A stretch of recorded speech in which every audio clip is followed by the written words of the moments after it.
The bank account and the cattle kraal.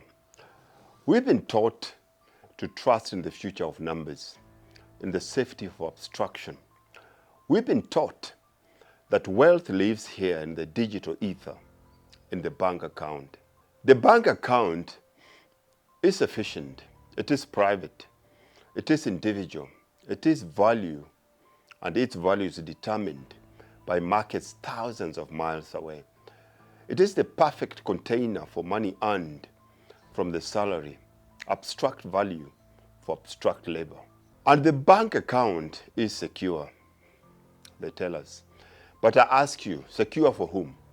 Secure, it is secure from your neighbor, it is secure from your extended family.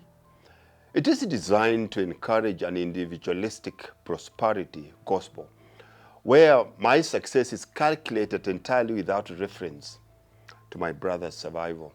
When the value is digitized and individualized, the holder of the bank account feels free, but they are lonely, they're vulnerable. If the system crashes, if the currency devalues, if the job is lost, that abstract wealth vanishes into thin air. And who comes to their aid? No one. Because the system taught them to save for themselves, to compete against everyone else. Our ancestors knew a different kind of wealth. They did not trust in paper or numbers. They trusted in the tangible, the reciprocal. They trusted in the cattle kraal. The cattle kraal was not just a pen for animals. It was the social bank.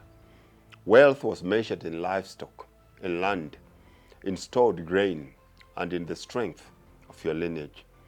This value was communal and moral. If a man had 100 cattle, that wealth was not strictly his. It was the communal safety net.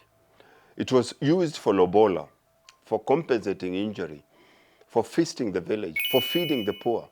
Its value was not just in meat or milk, it was in relationships. In the kraal, you couldn't hold wealth without moral obligation. The more you possessed, the more you were obligated to sustain the community. If drought came, you lost cattle, but you gained life because your communal investment meant your neighbor will feed you. What did colonization and modern economics do instead? They systematically destroyed the cattle kraal system. They privatized the land, monetized the relationships, and forced us into the individual competition of the bank account. This is the psychological slavery of individualized wealth.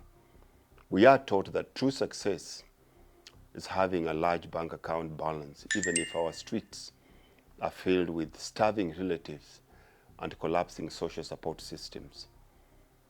We become technically richer in abstract currency, but morally and communally impoverished. We have sacrificed social capital, the ability to rely on your community, for financial capital, the ability to rely on a bank. And when crisis hit, we find the bank account offers nothing but a number, while the community we neglected offers nothing but empty hands.